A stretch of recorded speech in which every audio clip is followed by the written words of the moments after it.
तो देखिए, तो आज हम पढ़ने वाले क्लास 9 का हिस्ट्री, और हिस्ट्री में चैप्टर नंबर 1 का नाम क्या है? भौगोलिक खोजें। और ये आपका जो पॉइंट है एनसीईआरटी का शॉर्ट पॉइंट है, ठीक है। मतलब पूरा किताब का नहीं है, जो भी इंपोर्टेंट डाटा बने जहाँ से क्वेश्चन बन सकते हैं कॉम्पिटिटिव टाइप का या क्लास 9 के लिए, दोनों के लिए आपके हैं। सबसे पहला बात आप याद रखें कि इजराइल की राजधानी क्या है? जेरूसलम। क्या जी? जेरूसलम। इजराइल की कैपिटल क्या जी? इजराइल की कैपिटल जेरूसलम। पहली बात। फिर देखिए, जब है क्या भौगोलिक खोज की जब बात चल रहा था तो स्टार्टिंग में कहानी क्या हुआ भौगोलिक खोज का, ये जाने। तो है क्या यूरोपीय में है क्या यूरोपीय जो ना मध्य एशिया से व्यापार करते थे, मतलब भारत से वो लोग व्यापार जो है कर देते थे। तो अब जब है क्या जो मध्य एशिया जो रास्ता था, इस पर क्या हुआ कि अरबों का आक्रमण हो गया। अरबों क्या हुआ जी?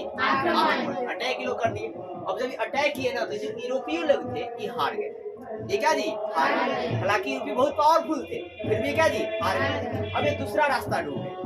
मध्य युग में क्या हुआ कि अरबों ने, मतलब अरब एक देश का नाम है, ठीक है ना, अरब, और फिर तुर्कों ने, तुर्क भी एक देश है, ठीक ना, अरब और तुर्कों ने विशाल अंतरराष्ट्रीय साम्राज्य का निर्माण किया। तब से पूछेगा कि मध्य युग में विशाल अंतरराष्ट्रीय साम्राज्य का निर्माण किसने किया था? तो अरबों और तुर्कों ने। कौन जी? अरब और दोनों दो देश है, ठीक है ना, अरब और क्या जी? फिर 15वीं शताब्दी में, किस शताब्दी जी? 15वीं शताब्दी कहने का मतलब 1400 कुछ या 1500 कुछ, ठीक है। 15वीं शताब्दी में यूरोप और एशिया का जो व्यापार होता था, यूरोप और एशिया का जी व्यापार होता था, वो कुस्तानिया मार्ग से होता था। मतलब यूरोप और एशिया के जो व्यापार का रास्ता है ना, जो रास्ता है वो रास्ता का नाम क्या है? कुस्तानिया मार्ग। क्या मार्ग है जी? कुस्तानिया मार्ग। तो पहला प्रश्न यही बन जाएगा कि 15वीं शताब्दी में यूरोप और एशिया के बीच जो मध्य एशिया जो व्यापार होता था, उस व्यापार का रास्ता का नाम क्या था? कुस्तानिया मार्ग। मार्ग को देखा था जी रास्ता। अब इन रास्तों पर क्या हुआ कि तुर्की का आधिपत्य हुआ। किसका आधिपत्य हुआ जी? तुर्की का। मतलब तुर्की ने यहाँ पर अपना सेना वना खड़ा कर दिया, ठीक है। अब खड़ा कर दिया भाई साहब, वहाँ पर कब्जा कर लिया, ठीक है ना। अब कब्जा करने के बाद बोला क्या कि जो भी इस मार्ग से व्यापार करेगा, कोई भी इस मार्ग से व्यापार करेगा, तो उसको टैक्स मेरे को ज्यादा देना पड़ेगा। टैक्स मेरे का जी ज्यादा देना पड़ेगा, ठीक है ना। अब जाहिर सी बात है, टैक्स जब लोग ज्यादा देंगे तो व्यापार में क्या लगेगा? घाटा। व्यापार का जी घाटा। तो लोग अब क्या सोचेंगे कि अब दूसरा कोई रास्ता निकाला जाए, दूसरा कोई क्या जी? तो ऐसे में पूरे यूरोप में हड़कंप मच गया, ठीक है ना।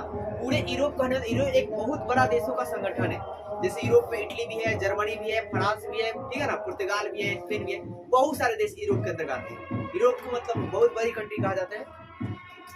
हाँ, ऑस्ट्रेलिया भी है। यूरोप महादेश है, ठीक है ना, महादेश का बोल सकते हैं यूरोप। ऐसे टेंथ में आप यही पढ़ेंगे यूरोप में राष्ट्रवाद, तो उसमें जानेंगे कि उसमें कौन कौन देश आता है। तो हमने बताया कि 15वीं शताब्दी में यूरोप और एशिया के व्यापार का रास्ता का नाम क्या था जी? कुस्तानिया मार्ग। कुस्तानिया मार्ग पर किसका अटैक हो गया? तुर्की का। किसका अटैक हो गया? तुर्की का। इसने क्या कहा कि जो भी लोग व्यापार इस रास्ते से करेंगे, जो भी लोग इस रास्ते से व्यापार करेंगे, उनको टैक्स क्या देना पड़ेगा? ज्यादा। तब ये यूरोपीय जो लोग थे, इन्होंने सोचा कि हम ज्यादा टैक्स देंगे तो फिर कमाएंगे क्या? उतना कमा नहीं पाएंगे। तो लोगों ने पता है क्या दुनिया जो है भ्रमण करने का इन्होंने सोच विचार किया। लेकिन उस समय है क्या कि उस टाइम कोई दिशा सूचक यंत्र नहीं था, मतलब दिशा की जानकारी मिल पाए कि हम अपना नाव को कैसे ले जाएंगे, समुद्र में जाएंगे। और फिर भ्रमित बातें भी चल रही थी, अंधविश्वास का बात चल रहा था कि अगर हम समुद्र में जाएंगे ना, तो हो सकता है कि मतलब समुद्र में प्रलय आ जाए, बहुत ज्यादा आंधी आ जाए, तूफान आ जाए और उसी समुद्र के अंदर दब जाए। और यही बात लोग सुनकर डरते थे। कई सालों तक लोग व्यापार ही नहीं हुआ, व्यापार क्या था? बंद था। आगे चलकर हुआ क्या, देखिए, यूरोप वासियों ने कंपास का ज्ञान अरबों से सीखा। यूरोप वासी जो थे वो कंपास का ज्ञान किसने जी? अब कंपास क्या बतलाएगा? दिशा बतलाता है। क्या बतलाता है जी? दिशा बतलाता है। जंगल में जाइएगा तो कंपास लेकर ही जाना पड़ेगा, तो पता नहीं चलेगा किधर जाना किधर नहीं जाना। अगर मान लीजिए जैसे कि आप गूगल मैप जिस तरह काम करता है ना, उसी प्रकार दिशा सूचक यंत्र कंपास भी काम करता है, ऐसे मान लीजिए, ठीक है। तो पूछेगा यूरोपीय जो है, यूरोपियों को कंपास का ज्ञान किससे प्राप्त हुआ? अरबों से। यूरोपियों को कंपास का ज्ञान किससे प्राप्त हुआ जी? अरबों से प्राप्त हुआ। फिर इसके बाद आप याद रखेंगे नाव कला का निर्माण। जब मतलब है, देखिए अभी लोग दुनिया भ्रमण करने वाले हैं, एक देश से दूसरे देश में मतलब पता करने वाले हैं कौन सा देश कहाँ है, ठीक है। तो इसके लिए इन्होंने नाव का निर्माण किया समुद्र में चलाने। क्या जी? नाव का। तो नाव का निर्माण की जो पत्ती है ये कौन कौन देश मिलकर किए थे? तो इटली, स्पेन, पुर्तगाल। कौन जी? इटली, स्पेन, पुर्तगाल। ये आप याद कि नाव कला का निर्माण जो है कौन कौन देश मिलकर किए? पुर्तगाल। और इन्होंने एक बहुत तेज चलने वाली जहाज बनाया, रफ्तार में एकदम, ठीक है ना, पानी में चलने वाली जहाज, स्टीमर टाइप का, ठीक है ना, जो एकदम शुरू से कर भागे। तो जहाज का नाम क्या था? कैरावल जहाज। तो कैरावल जहाज कौन बनाए थे? पुर्तगाली। कौन बनाए थे? पूछेगा ना, कैरावल जहाज के बने ले रहे? पुर्तगाली। कौन बनाए थे जी? पुर्तगाली बनाए थे। कैरावल जहाज कौन बना था जी? अब पहला बार भारत में आया भी कौन? पुर्तगाल। कौन आया जी? ये भी बात, पुर्तगाल या पुर्तगाली, ठीक है ना। पुर्तगाल एक देश का नाम हो गया, उसके जो लोग होंगे वो पुर्तगाली। हम क्या भारत देश के हैं, और भारत के लोग क्या है? भारतीय। क्या कहलाते जी? भारतीय या हिंदुस्तान। अब देखिए है क्या कि एस्ट्रोलोब क्या है? तो अक्षांश जानने वाला उपकरण है। क्या जी? अब ये अक्षांश जानने उपकरण क्या है, ये हम लोग जानेंगे ज्योग्राफी के क्लास में। कि एक ग्लोब होता है, ग्लोब एक गोल तरह होता है, ठीक है ना, ग्लोब। और उसमें जो भी आपके कॉपी जैसा है ना, ऐसा जो भी ये रूलिंग लाइन है ना, ऐसे जो लाइन रहेगी, इस लाइन को अक्षांश कहेंगे। और जो ऐसे वर्टिकल लाइन रहेगा उसे देशांतर कहेंगे। क्या बोलेंगे? देखो जो ऐसे लाइन रहेगी, ठीक है ना, पैरेलल, जो पैरेलल लाइन होगी, जो हॉरिजॉन्टल लाइन होगी, ठीक है ना, इस प्रकार जो कॉपी में लाइन खींची गई है, वैसा जो लाइन रहेगा उसे कहा जाएगा अक्षांश। क्या कहा जाएगा?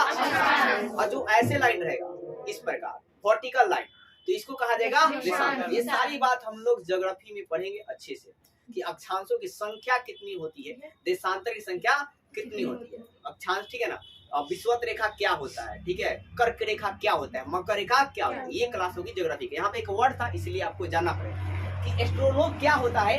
तो अक्षांश जानने वाला उपकरण। तो आपसे पूछ लिया जाएगा कि अक्षांश जानने वाला उपकरण कौन सा होता है? तो एस्ट्रोनोम। कौन सा होता है जी? अब इतनी कहानी को आप फिर से सुनिए और जवाब आप देंगे। इजराइल की राजधानी कौन है जी? फिर यूरोपीय है, यूरोपीय मध्य एशिया में आपका है क्या, किसका आक्रमण हो गया?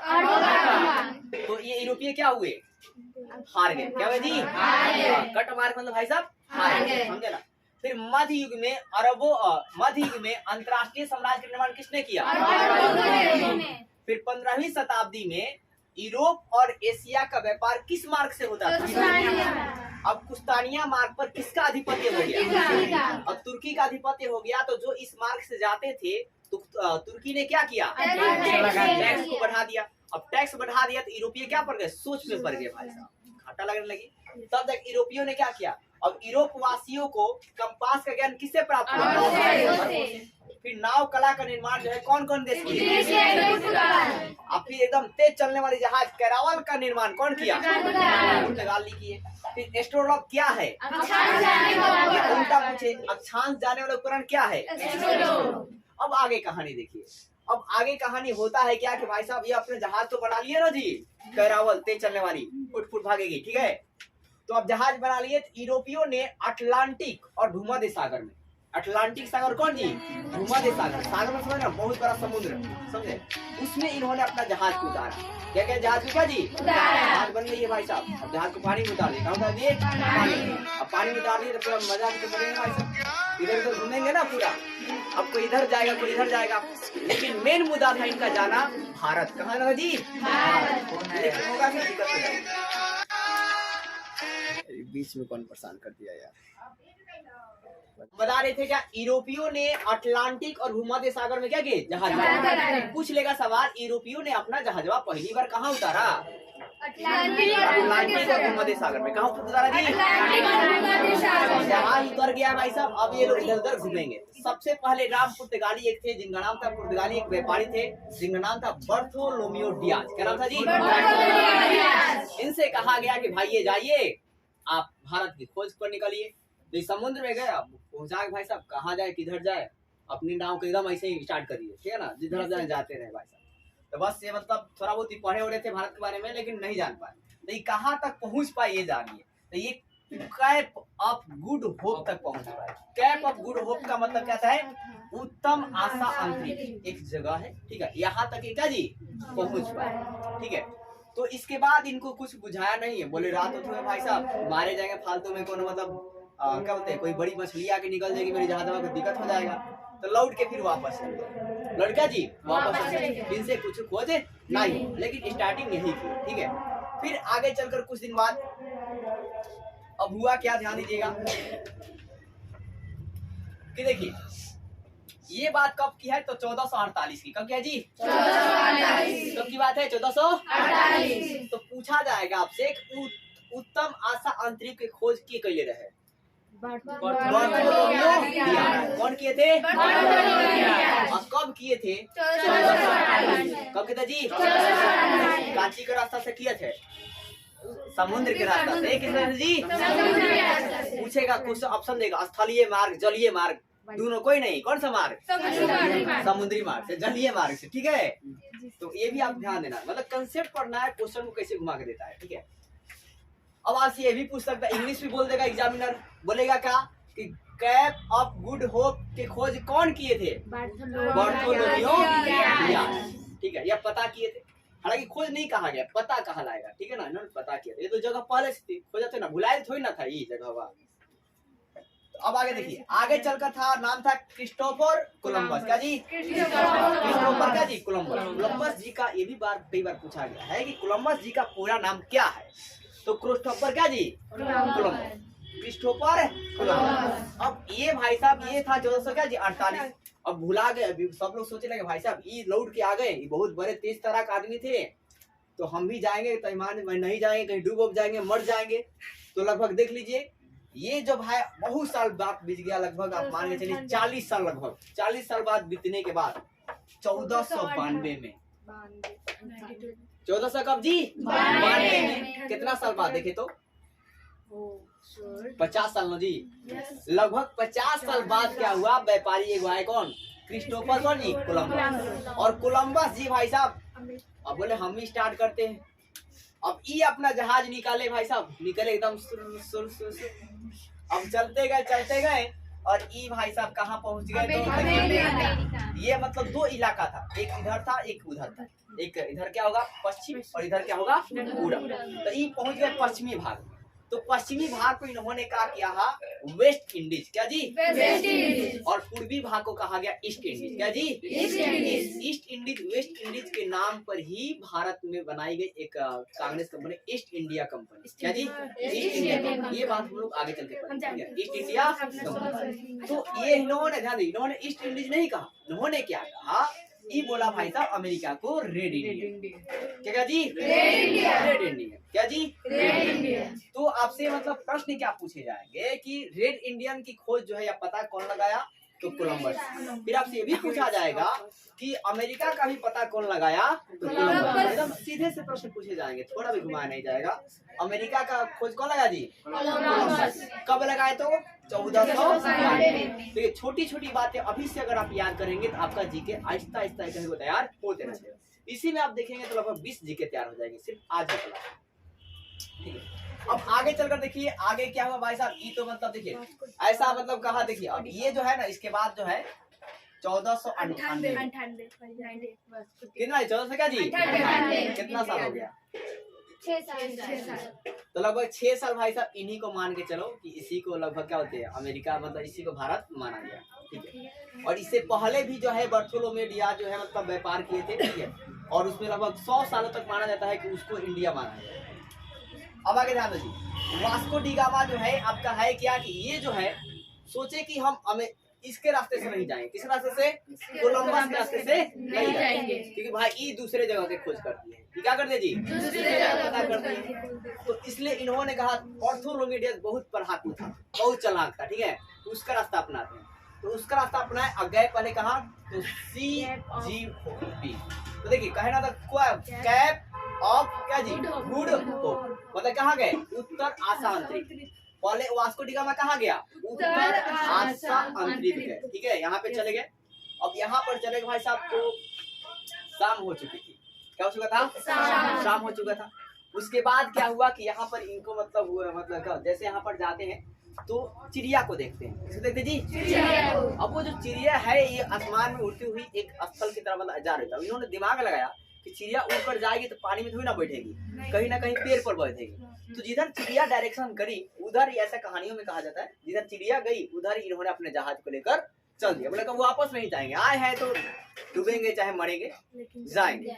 तो इन्होंने वो इधर ही अपना नाव को ले लिया। अब जब नाव को ले लिया तो इन्होंने एक तट मिल गया, जिस तट का नाम था मालाबार तट। क्या नाम था जी? मालाबार तट। क्या नाम था? मालाबार तट। अब मालाबार तट कहाँ पड़ता है? केरल के क्या जी? और ये मालाबार तट में केरल में क्या था? कालीकट बंदरगाह का नाम है। क्या नाम है? अब बंदरगाह क्या होता है? जहाँ पर जलीय व्यापार किया जाता है, और उस व्यापार के लिए क्या कहता है कि बहुत सारे सामान को जिस घर में रखा जाएगा उसी घर को कहा जाएगा बंदरगाह। बंदरगाह का मतलब ये कदापि नहीं है कि वो बंदरों का घर है, ठीक है। बंदरगाह का मतलब क्या है? बंदरों का घर नहीं, बल्कि जलीय वस्तु, जलीय जो जल समा जो जल यान जो सामान लेकर आएगी, जो जहाज सामान लेकर आएगी, उस सामानों को उसमें रखा जाता था, ठीक है, व्यापार करने के लिए। तो आप याद रखेंगे मलाबार तट पर। तो वास्को डी गामा किस तट पर पहुंचे थे?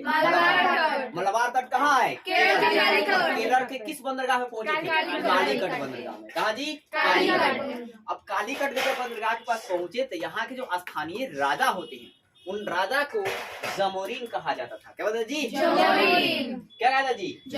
जमोरीन कहा जाता था। क्या कहता जी? अब यहाँ पर एक इंटरेस्टिंग बात ये है कि जब जमोरीन जब यहाँ पर गए तो यहाँ पर जमोरीन जब इनकी मुलाकात हुई वास्को डी गामा की, तो ये देखे भाई साहब, ये तो बहुत क्या बोलते हैं, जब इसको देखे ना तो ये आपका हल्का ना ज्यादा गोरा ना ज्यादा क्या जी सांवला, ठीक है। तो मतलब एक माने चलिए कि हल्के मतलब गोरे कलर के थे जमोरीन, ठीक है। आप ये बोल सकते हैं, आप सांवला भी बोल सकते हैं। तो ऊपर ये पढ़ा था वास्को डी गामा कि मतलब क्या बोलते हैं कि जमोरीन जी है ना ज्यादा गोरा है ना ज्यादा काला है, मतलब ये इंडिया है। ये क्या जी? इंडिया। ये क्या जी? भारत है। ये क्या जी? इंडिया रहे भारत, ठीक है ना। क्या जी? यही क्या जी? भारत है। तो है क्या मतलब यही भारत है? तो उन्होंने मतलब बोला कि यही भारत है। उन्होंने बोला हाँ भाई यही भारत है। तो यहाँ पर इन्होंने इसकी जो जमोरीन जो थे ना, इन्होंने एक व्यापारी से मुलाकात करवाई। किससे मुलाकात कर जी? अब व्यापारी से मुलाकात किससे हुआ? कैसी? तो पूछा जाएगा कि वास्को डी गामा भारत में किस व्यापारी से पहली बार मिला था? कौन जी? देखिए जितना आप कहानी सुने होंगे ना उससे कई गुना डीप पॉइंट है, ठीक है ना। एक भी क्वेश्चन आपके छूटेंगे नहीं। तो किस व्यापारी से मिला था जी? अब्दुल मजीद। अब इसमें दोनों से क्या, और ये अब्दुल मजीद कहाँ का था जानते हैं? गुजरात का था। क्या जी? गुजरात। ऐसे गुजरात पूरा मतलब पहले ही से विकसित है। पहले से क्या जी? विकसित है। बताइए उस 1498 में ही वो व्यापार करता था, लोग समझ रहे हैं ना।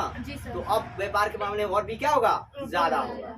यहाँ तक कि जो गुजरात की जल निकासी जो प्रणाली है ना वो और भी क्या है जी? बेहतर है। क्या जी? बेहतर तो बहुत ज्यादा अच्छा है। वहाँ की जो पानी है एकदम अच्छे से डायरेक्शन बनाया गया ताकि मतलब खेतों में जितने भी खेत है ना उन खेतों में जैसे आपके घर में पानी आता है ना, उस प्रकार खेतों में सुविधा बनाई गई है। जब आपको पानी लेना है आप खोल दोगे पानी खेत में चल जाएगा। एकदम पाइपलाइन का व्यवस्था किया गया एकदम हर खेत प्रत्येक खेतों में।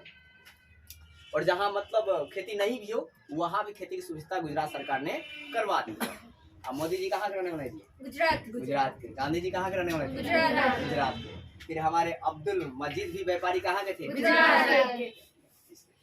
तो इस प्रकार इन्होंने व्यापारी से मतलब मुलाकात किया और फिर जमोरीन शासक दोनों ने मिलकर क्या किया भाई साहब कि इनको मदद किया और ये मसाला खरीदे। क्या खरीदे जी? मसाला। क्या खरीदे?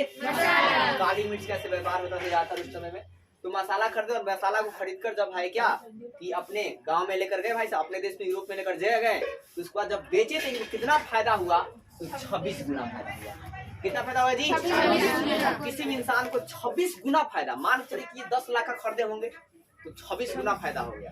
तो 26 में 10 लाख में क्या करें? 26 से गुना कर देंगे तो बहुत ज्यादा फायदा कहलाएगा। क्या कहलाएगा जी? बहुत ज्यादा क्या जी? फायदा कहलाएगा। तो पूरा लालच आ जाएगा। तो हर लोग क्या करेंगे? ऐसे आएंगे, आपको आएंगे और ऐसे आते आते क्या करेंगे भाई साहब? इंडिया में पहले दोस्ती करेंगे फलना ढिंगना से, ठीक है। और उसके बाद मन करेगा तो फिर बोलेंगे कि हमको यहाँ ऐसी बना दीजिए, हम आपके लिए घर बनवाएंगे, ठीक है ना जी, आपके लिए ऐसी बनाएंगे। राजाओं को लालच देने लगे। ये लोग क्या किए? राजाओं के लालच देने, और राजा जो है लालच लेकर उनसे पैसा वैसा ले लीजिए, उनको मतलब जगह दे दिए, ठीक है। और जगह देने के बाद भाई साहब इन्होंने अपना कंपनी बनाना शुरू कर दिया और कंपनी बना के आहिस्ता आहिस्ता करके पूरा आपके इंडिया पर क्या कर लिया? और इसी प्रकार यूरोपीय पुर्तगाली सब में लेकर और अपनी सुनिए शादियों में ना, एक बार तो शादियों में इन्होंने अपने क्या बोलते हैं मुंबई को ही दहेज में दे दिया, ठीक है। मुंबई जो बड़ा शहर है ना उस शहर को ही दहेज में दे दिया, ठीक है। एक प्रिंसेस को जो इंग्लैंड का था, ठीक है, उसको दहेज में दिया गया। ये कहानी जो है हम लोग कल या परसों के लेक्चर में देखेंगे। तो आज के लिए इतना ही। अब